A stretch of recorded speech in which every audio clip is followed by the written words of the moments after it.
भैया जी आना आ जाए।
नमो अध्याय नमो शब्दशाल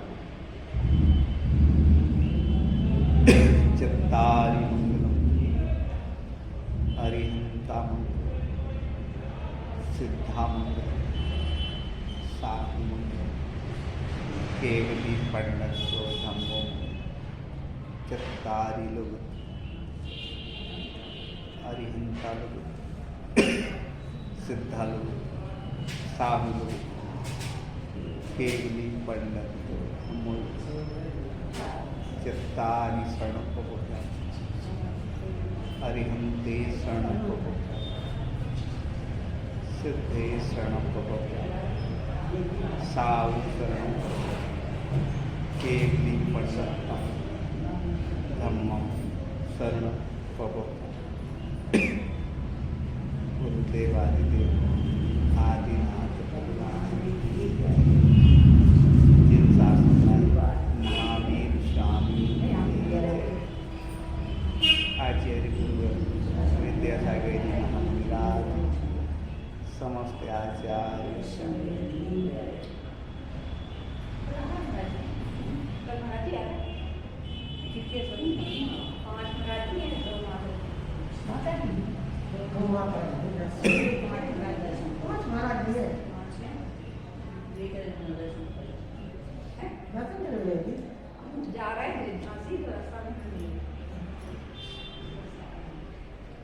हमें एक बार ऐसा लगता है विशुद्धि की बात खूब करते हैं और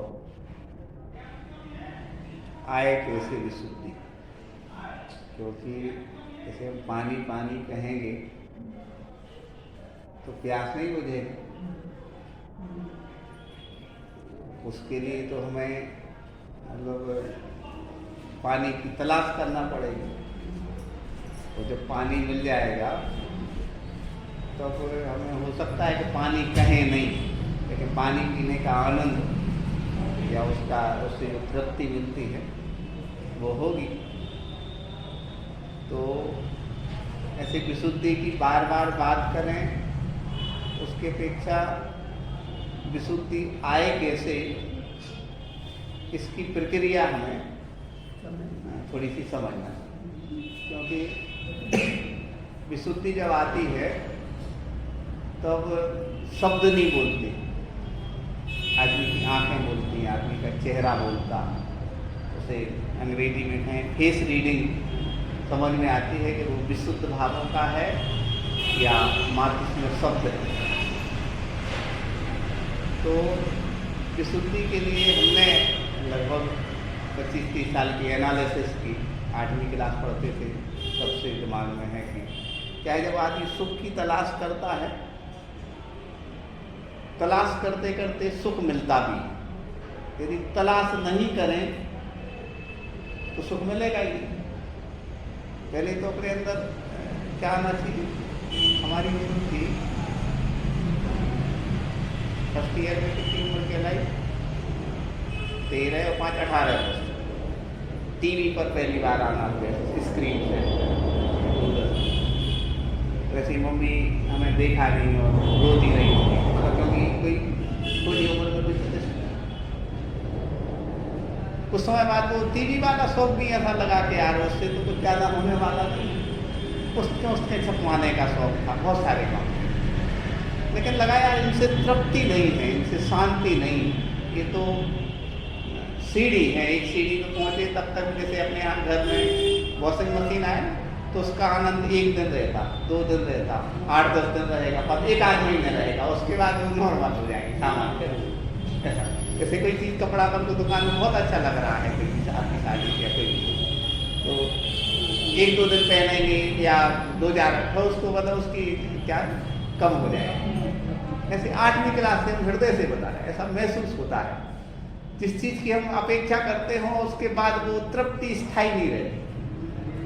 जब तृप्ति स्थायी नहीं रहती है तो अपन को लगता है कि अपनी एनर्जी ऐसी चीज़ों में नहीं लगाना जो स्थायी नहीं हो, स्थायी हो उस चीज़ में अपन को एनर्जी लगाना। स्थायी अपनी विशुद्धि होती है, हमने अभी तक अनुभव किया, स्थायी अपनी विशुद्धि होती है, और कोई भी चीज़ स्थायी नहीं है, ज्ञान भी स्थायी नहीं। आप खूब याद कर लो, पूरी गाथा सब कुछ कर लो, 1 महीने तक रिवीजन नहीं हो तो आज ही बचेगी, और 6 महीने तक हो तो मुश्किल से 2-4 गाथा, तो वो भी स्थायी है। जिन जिन चीज़ों में हम वो करते हैं, अपने मानते हैं कि ये चीज़ अपने लिए मिल जाए, इसमें सुख है। भोजन के बारे में तो आप अच्छे से जानते हो, कोई चीज़ अपन को पसंद है और अपन खा लें तो उस समय तो ठीक लगती है, 4-6 घंटे तक लगे कि अच्छा भोजन हो गया, फिर उसकी अपेक्षा रहती है, क्योंकि प्रैक्टिकली बता रहे हैं, मतलब ऐसी चीज़ नहीं है जो हमें स्थायी हो। विशुद्धि क्या होती है? स्थायी, कैसे स्थायी होती? हम एक उदाहरण बताएं, हम अपना उदाहरण बताएंगे तो आपको अच्छा लगेगा। जैसे बहुत पहले की बात है, एक व्यक्ति ने बहुत उपकार किया हमारे ऊपर, तो वो दुनिया से चले गए। तो बहुत स्ट्रगल की बात बता रहे, उस समय हम कहीं रहते थे, पढ़ाई कर जो भी रहा हो, हमारे पास मात्र 1 पाव घी था, शुद्ध घी को कहीं भोजन करते थे हाथ तक वगैरह, तो घी अपने साथ में ले जाते। तो अब उनके यहाँ क्या थी, कोई सिद्धांजलि कुछ थी और विधान था, तो शुद्ध घी ले जाना था। उनने हमसे कह दिया था कि पैकेट आप खरीद लेना, और ऐसे हमारे भी अंदर से लगा कि 1 पाव घी है, हम 1 महीने तक मान लो कोई से नहीं कहेंगे कि खत्म हो गया, इस घी का हम उनके विधान में जाकर उपयोग या उनके सिद्धांत में उपयोग लगा। बहुत समय हो गया, लेकिन वो जो 1 पाव घी बहुत विशुद्धि और अपनत्व से अपन ने शुद्ध घी उसमें दिया, वो इतने साल बाद ही अपन को उसकी तृप्ति दे पाई, उसकी तृप्ति दे पाई। विशुद्धि नहीं होती तो स्वाभाविक है, एक बिल बनाते उनको जो जो सामान चाहिए था हम लेके पैसा लेते, उस समय जो हम पैसा लेते उस समय सुख देता, आज तक सुख नहीं देता। भूल जाती सब चीजें। ऐसे ही बहुत सारी चीज़ें, एक विशुद्धि की बात बताई, बहुत अंतस के साथ जब हम कोई काम करते हैं उसमें प्रैक्टिकली शरीर को सुख नहीं मिलता, शरीर या लोक व्यवहार में उन्नति नहीं मानी जाती, लेकिन अंतस से जो शांति मिलती है वह विशुद्धि कहना। अंदर की शांति होना चाहिए, अंदर की शांति के लिए अपन तो पूरी, फिर अपना शरीर भी स्वस्थ रहेगा, अपना शरीर अपने आत्मा की विशुद्धि से स्वस्थ रहेगा। आप कितने ही थके हारे, आप कभी प्रैक्टिकल करना अपने जीवन में, और आप जिनसे बहुत स्नेह करते हैं, अपने बेटे से स्नेह करते हैं, अपने जीवन साथी से स्नेह रखते हैं, माँ से स्नेह रखते हैं, एक बार उनसे मिलने और बैठने, अच्छे से बात करना। यदि आपकी अस्वस्थता है, आपके सिर पर वो हाथ फेरते, कोई आप देखना है कि आपके लिए थोड़ी शांति भी मिलेगी, ऐसा मिलेगा कि यार जीना चाहिए, बहुत अधिक मतलब कुछ अर्थ है जी। और जब रूखापन रहेगा ना तो ऐसा लगेगा कि यार जिंदगी का कोई नहीं है, क्योंकि तो वहाँ तो गहरी बात है। अब उससे एक कदम ऊपर उठना पड़ेगा। ये तो लौकिक शांति हुई, कि लौकिक शांति हुई कि ज़्यादा समय तक साथ देने वाली नहीं, जिस बेटे से आप बहुत प्रेम करते हैं वो ज़्यादा समय तक आपके साथ नहीं रहेगा। जिस माँ से आप प्रेम करते हैं वो ज़्यादा समय तक आपके साथ नहीं रहेगा। जिस जीवन साथी से आप प्रेम करते हैं वो ज़्यादा समय तक आपके साथ नहीं रहेगा, कभी ना कभी पिछोड़ होगा। इसलिए अब उस स्टेज से थोड़ा ऊपर उठना, अब शाश्वत संबंध मिले। अब ऐसी जगह पर तो क्या करना है, अपना मन लगाना। जैसे कोई पैक आता है ना, तो ऐसे हमारी जीवन साथी ने हमने कहा इसके लिए 2500 रुपये का डलवा दिया इस बार तो हमने पहले साल भर। तो हमने कहा कि 5 वाला होता और 10 साल वाला होता तो 10,000। 5 साल वाली आप तो स्थायी चाहते थे। लोग व्यवहार में जब आदमी स्थायी चाहता तो कोई महत्व की चीज नहीं है। तो ऐसे सुख भी अपन को क्या चाहिए है, स्थायी चाहिए, क्षणिक नहीं चाहिए। और विशुद्धि से स्थायी सुख मिलता और इंद्रियों से क्षणिक सुख मिलता। विशुद्धि से स्थायी सुख मिलता कैसे? जैसे भगवान के दर्शन करते हुए अपन दिमाग लगाएं, कित निगोद कित नारकी कित त्रियंच अज्ञान आज धन मानस भयो पायो जिलवर खान। ये पंक्ति हमने निगोद के, एक बार किसी का जन्म मरण देख लेना आप लोग, मरण देख लोगे तो घबराहट होगी साहब। ऐसा लगता है जब किसी के प्राण निकलते हैं तो एक एक रोम से घिस करके वो आत्मा जब निकलती है ना, तो उसके प्राण निकलते हुए वो दृश्य देख, जन्म मरण की बहुत कष्ट है साहब। और एक श्वास में 18 बार जन्म और 18 बार मरण। निगोद त्रियंच में, नरक में, उन कष्टों को याद करो कि मनुष्य जीवन के तो आपके कष्ट कुछ हैं ही नहीं। तो आपको दिख रहा है ना, तीसरी मंजिल नहीं बनी, 20 लाख की गाड़ी नहीं आई और बाहरी जो सोने चांदी व्यवस्था नहीं, ये कष्ट है ही नहीं। बेटा अपने हिसाब से नहीं कहता ये बिल्कुल कष्ट नहीं है। हमारी का कष्ट तो वो याद करो जो कष्ट आपने ये अपन भूल जाते हैं। तो जब वो याद कष्ट करेंगे ना, तो ऐसी विशुद्धि आएगी, ऐसी भक्ति आएगी कि भगवान धन भाग वीर भयो पायो आती। और ऐसे बिल्कुल अंदर से हिल हिला के ऐसे भगवान के चरणों में ऐसे आंसू गिर जाएंगे कि भगवान आपके गरम गरम ऐसे आंसू गिरेंगे ना, तो जो विशुद्धि आएगी, जो अंदर से शक्ति आएगी ना, वो शाश्वत रहेगी। वो आपके लिए क्या करेगी, आपको चार्ज करेगी। पर आपके जीवन साथी आपको कितने अशब्द बोलते हैं, आपको उतने बुरे नहीं लगेंगे, क्योंकि तीव्र कर्म का उदय आएगा। तो वो राजा महेंद्र ने भी अपनी पुत्री के लाने घर के अंदर नहीं आने दिया था अंजना के लिए, दरवाजे लगा लिए, पति ने छोड़ दिया सब। जब तीव्र ऐसे अपना तीव्र कर्म का उदय आएगा तो अपन कितनी अच्छी बात कहेंगे बेटे से, बिल्कुल बुरी रखना है। तो अपने जीवन साथी से कितनी अच्छी बात कहोगे, आपको इसका खराब जवाब मिलेगा कि दिन भर उदासी रहेगी, क्या हमने तो अच्छे को कहा था। लेकिन जैसे ही विशुद्धि आएगी तो क्या होगा, फिर अपन को लगेगा कि देखो उनका कर्मोदय है और हमारा कर्मोदय है। और विशुद्धि में कर्मोदय क्या रहता है, आदमी को याद रहता, विशुद्धि हो।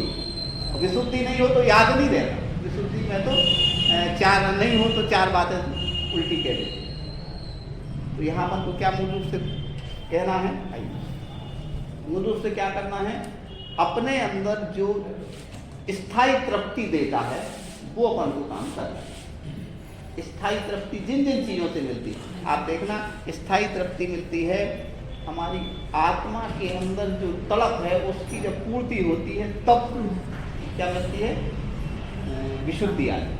जैसे आपके अंदर तड़प है कि हम मंदिर के दर्शन करने नहीं गए, ये तड़प है, ये बुरी नहीं है। और आप मंदिर के दर्शन करने के बाद इतने बहुत शांति, विशुद्धि और आनंद के साथ भर गए, जो आपको शांति मिलेगी वो याद करने की बात। क्यों याद, वो बार बार याद करो। जब कोई मरणासन होता ना तो याद करा के गए, आप सिखाई जी गए थे ना वहाँ सांवरिया पाटना देव कैसी टोंग थी, वो क्यों याद कराते, क्योंकि वो विशुद्धि के क्षण थे। ये बिल्कुल नहीं कहता कि देखो छोटी बिटिया की शादी गई थी, कितने लोग जुड़े थे, ये कोई नहीं कहता, क्योंकि उससे विशुद्धि नहीं होना।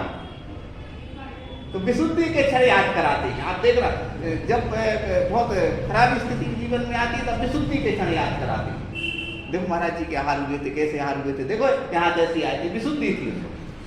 ऐसे जितने विशुद्धि के क्षण आपके जीवन में आए हैं उनको डायरी में नोट करके चलना चाहिए, बार बार याद करना। उससे क्या होगा, आपके लिए शांति मिलेगी, सुख मिलेगा और आपके जीवन में हताशा नहीं आएगी, निराशा नहीं आएगी।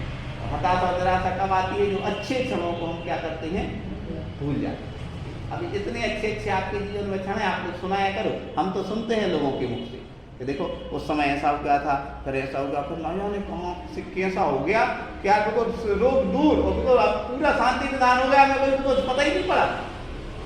वो याद करो कि हाँ यार एक पूछा, ऐसा ध्यान नहीं कि भैया आज देखो हमने उनसे 4 बातें कही थी, उनने 8 सुना देंगे और सब अच्छे 100 करत बुरा करत, जिनके बिल्कुल याद नहीं रखने। इसे याद नहीं रखने, मन तो उसी तरफ जाएगा। मन तो हमेशा बुरा, विशुद्धि की बात याद नहीं करेगा। मन क्या क्या याद करेगा? मन सिर्फ याद करेगा गलत चीजें, गलत बातें, गलत सोच। क्यों? क्योंकि 84 लाख योनियों के संस्कार, और वर्तमान में हमने नादानी से वो संस्कार जागृत करने के क्या बना लिए? साधन बना लिए। टीवी चल रही है, वैसे साधन बन रहे, चारों तरफ वातावरण क्या हो गया है? साधन बन गए हैं। जिन लोगों के साथ अपन पार्टी में जाते हैं वे साधन बन गए कि अच्छे कपड़े पहन के जाने में खराब लग रहे हैं, साधन बन गए।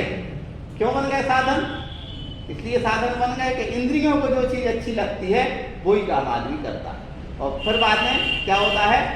जब वृद्धावस्था आती है तब रोता है जी भर के, क्या ऐसे ही डाल दो। लेकिन जब सत्संगति मिल जाती है, पूज्य माता जी को देखो, अपन दीदी लोगों को देखो, आज भी सात्विक प्रवृत्ति के लोगों को देखो। बस एक संस्मरण सुना करके वाणी को प्राण देंगे। एक हमारे यहाँ रूपचंद जी करके थे, संपन्न तो नहीं थे, लेकिन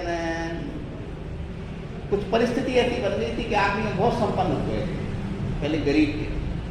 जब उसकी श्रद्धांजलि सभा हुई तो वहाँ एक पीएच वगैरह जी लोग गए सागर के श्रीमंत वगैरह, तो उन्होंने कहा भैया जब इनके पास खाने को नहीं थे तब भी वे वैसे ही रहते हो, जब करोड़पति हो गए तब भी वे वैसे ही रहते, उनके लायक दिखाने का कोई अवसर नहीं। क्यों नहीं था दिखाने का? इसलिए नहीं था कि उस चीज में अटकना नहीं है। जैसे कोई आपके कपड़ों की तारीफ करे तो मान के चलना कि तुम्हारा व्यक्तित्व कुछ नहीं है, तुम्हारे कपड़ों ही का है। तो गाड़ी की कोई तारीफ करे मतलब तुम्हारा खुद का कुछ नहीं है, गाड़ी जिस दिन गाड़ी चली जाएगी उस दिन तुम्हारा व्यक्तित्व कुछ नहीं है। हाँ, इस बात का हम भी अनुभव करते हैं कई बार। जैसे अपन गाड़ी लिए हैं और मान लो किन्हीं कारणों से गाड़ी मान लो खराब हो गई और फिर पैदल जाना पड़े बाजार, तो मनुष्य ही तो है, 1 सेकंड को लगता है क्या चालू, क्या सोचेंगे कि सर तो पैदल घूम रहे। लेकिन फिर उस हम आपको मतलब एक आधे मिनट में उदाहरण सुना है। कई बार 2 बार हमारा पेट्रोल खत्म हुआ गाड़ी, कहाँ खत्म हुआ? यहाँ मिस्टाउन। तो अब मंदिर जी के सामने निकले, अंदर से ऐसा लगा कि यार पेट्रोल खत्म हो गया, लेकिन दूसरे क्षण हमने सोचा यार हम बच्चों को क्या सिखाते हैं। बिल्कुल आप विश्वास मांगो, मिस्टाउन के थोड़े से आगे से पहले तो सोचा ऐसे जानी, हम गाड़ी ढलकाते हुए जाएंगे, योग्यता हमारी है, गाड़ी की नहीं है। समझ में आ रहा क्या नहीं आ रहा? और उसका सबसे अच्छा फायदा है किसी को नहीं देखना। यदि आप अच्छे या बुरे, अच्छे हैं तो भी किसी को नहीं देखना, बुरे हैं, अच्छे कपड़े तो भी किसी को नहीं देखो, और बुरे कपड़े पहने, बुरे मतलब, क्योंकि जैसे ही दूसरे को देखते हैं वो जहर चढ़ता है, और किसी को नहीं देखे तो कोई जहर नहीं चढ़ता। आप खुद अनुभव करना कि कोई जैसे आप कोई अच्छे कपड़े नहीं पहने, कोई दिक्कत नहीं, आप तो नीचा सिर रखना, भगवान के दर्शन करना, नीचे सिर करके अपनी पूरी भक्ति आ रहा, कोई से नहीं बोलना, बस 2 घंटे रहना और नीचे कोई से बिना बोले वापस चले जाना। वो बुरे कपड़े पहनने का कोई दुख नहीं, और जैसे ही नजर उठाओगे और बाजू वाला अच्छे कपड़े पहने दिखेगा, वहीं से हैरानी हो जाएगी।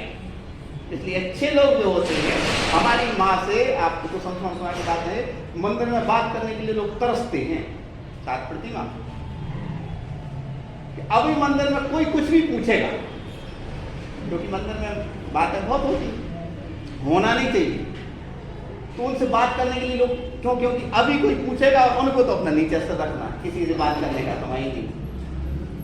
क्योंकि बहुत सारे लोग मंदिर भी बहुत देरी से आते हैं या पहले आते हैं, क्योंकि क्या पूछें टाइम क्या हो गया तुम्हें, भाई उस बिटिया का क्या होगा, बहू का क्या होगा, तो आवाज आ रही थी आपके घर से। मतलब मंदिर में कई बार ऐसी बातें होती हैं और धर्म ध्यान बहुत करते, तो लोग मंदिर से भी डरते हैं। क्यों डरते हैं? इसलिए डरते हैं कि यहाँ विशुद्धि उतनी नहीं है, कई बार संकलेश हो सकता आदमी। तो हम आपको सिर्फ इतना कहना चाहते हैं कि सुखी रहना है तो किसी को नहीं देखना। आप उस दिन आप सफल मानना अपने आप को कि मूर्ति दिखी आपको, और बस नीचे देख के आप वापस हो गए। आपको ऐसा बिल्कुल नहीं लगेगा कि अच्छे कपड़े खरीदे। किसी पार्टी में भी आता है, पार्टी में तो जाना ही नहीं चाहिए, मजबूरी में जाना पड़े तो वहां भी आप कोशिश करना कि वहां देखना कहते हैं जितना टीम टाम रहता है ना, टीम टाम वो सब दिखावे का रहता है। उसके बाद वास्तविकता पर देखते हैं तो अंदर से ऐसा लगने लगता है उस टीम टाम के चक्कर में कि धर्म की तो बहुत बातें हो गई, लेकिन आखिरी में ये निर्णय निकला तो वहां बैठने के बाद, वहां से लौटने के बाद आदमी को लगेगा कि 4 घंटे में कर्म बंद हुए कि कर्म नहीं, जरा ये सोचो, कर्म बंद ज्यादा होंगे। कौन सुंदर लग रहा था, कौन ग्रुप लग रहा था। भैया वो तो बहुत अच्छी लगने लगी, हेयर स्टाइल उसकी बहुत अच्छी है। और जैन ही नहीं होते तो जैन होते तो 8 बजे भोजन कर रहे होते 10 बजे भोजन कर रहे होते। 100 ब्याह में चलो जाए आदमी बुंदेलखंडी में कहे, और 100 शमशान यात्रा में चलो जाए। 100 शमशान यात्रा में जाएगा, मुक्ति स्वर्ग की तरफ उसकी यात्रा हो सकती है। और 100 शादियों में चला जाए तो राग कर्मबंध, एक कठिन प्रक्रिया है कर्मबंध की। यदि इसको हम समझ गए तो जीवन में सुख के अलावा कुछ नहीं, और यदि इसको हम नहीं समझे तो दुख के अलावा कुछ नहीं। ये बात हमने आप लोगों से इसलिए कही है कि व्यक्ति हमेशा, जो भी अभी आपके सामने इसी वीडियो अभी 2 मिनट में रहता है, एक व्यक्ति के सुसाइड करने के भाव हो रहे थे। हमारे पास भी ये मैसेज आया कि अब तो जीवन खत्म करना है, हम ड्रिंक करते हैं। हमारी सोशल नेटवर्किंग ज़्यादा करती है, इसलिए हम यहाँ कम बैठते हैं। सौभाग्य रही है कि हमें ऐसा लगता कोई व्यक्ति के पहले से दिखने लगता कि इसकी ये परिस्थिति, तो उसकी नेटवर्क में रहते हैं। तो हमने उसको एक ही शब्द बोला, हमने कहा बेटा मरने के बाद व्यंतर बनोगे, तुम भूत बनोगे, क्योंकि आत्मा तो कहीं। हमने कहा सुसाइड करने के भाव क्यों मर रहे? पहले महाराज जी के साथ रहते थे, लेकिन जब परिवर्तन हो गया ऐसा तो बहुत अधिक परिवर्तन हो जाता। तो हमने उनको एक ही सेंटेंस बोला कि व्यंतर बनोगे, भूत बनोगे। तुम शरीर को देख रहे हो, अपने अंदर की आत्मा नहीं देख रहे। तुम शरीर को ऐसा देख रहे हो कि अब क्या हो गया, हमारा एक्सीडेंट हो गया तो आँख में यहाँ चोट आ गई है, आगे रात डल गई है, सब चीज़ें। हमने कहा ये सब चीज़ें तो चल जाएंगी, लेकिन यदि तुम आत्महत्या कर ली ना तुमने, तो तुम्हारा एक दिन में 1000 रुपये दिन का तो तुम्हारी किडनी काम कर रही है। क्या कहा? किडनी। अपन जितने लोग बैठे ना यहाँ 1000 रुपये दिन का फ्री में काम हो रहा है अपना, आपको पता होगा। डायलिसिस होता है, जब अस्पताल में एडमिट होते हैं तो हफ्ते में 2 बार होता है, एक बार के 4000 रुपये लगते हैं, तो 2 बार के कितने हो गए? 8000 हो गए। महीने में कितने हो गए? 32000 हो गए। तो एक दिन के कितने? 1100-1200 रुपये हो गए। 1200 रुपये दिन का तो अपनी किडनी अकेला काम कर रही है, मतलब शरीर कितने करोड़ों रुपए का काम कर रहा है। इस बात का आनंद नहीं, बस इस बात का दुख है कि यार कोई हमसे क्या कह रहा है, डिप्रेशन में आ गए, फालतू की चीज़ों में आ गए। और सत्संगति मिल जाए तो क्या हो जाते हैं, आपकी दादी को देखने जाते थे, हमें ऐसा लगता था कि अपन, वो तो आप तो बहुत सेवा करते थे, लेकिन हमें ऐसा लगता था कि यार अपन को भाग्य देखो कि अपन पैदल चल रहे, मंदिर जा पा रहे, दर्शन कर पा रहे। इस सौभाग्य से अपन, उनके प्रति सहानुभूति थी, लेकिन उनको देख के ये लगता था कि हम अभी पुण्य हैं अपन। ऐसे अभी जितने लोग यहाँ आए हैं अपन पुण्यात्मा जी, लेकिन इस पुण्य का क्या करना है? सदुप। इन आंखों से बिल्कुल उनको नहीं देखना जिनसे आपको पवित्रता का हो, इन कानों से बिल्कुल उनकी बातें नहीं सुनना जिनसे आपकी, वहां बिल्कुल खड़े ही नहीं होना जिनसे आपकी पवित्रता का हो। फिर देखो सुख के अलावा कुछ है। और जैसे ही उन लोगों के पास बैठेंगे उठेंगे वैसे भाव होंगे। बोलो महावीर भगवान की।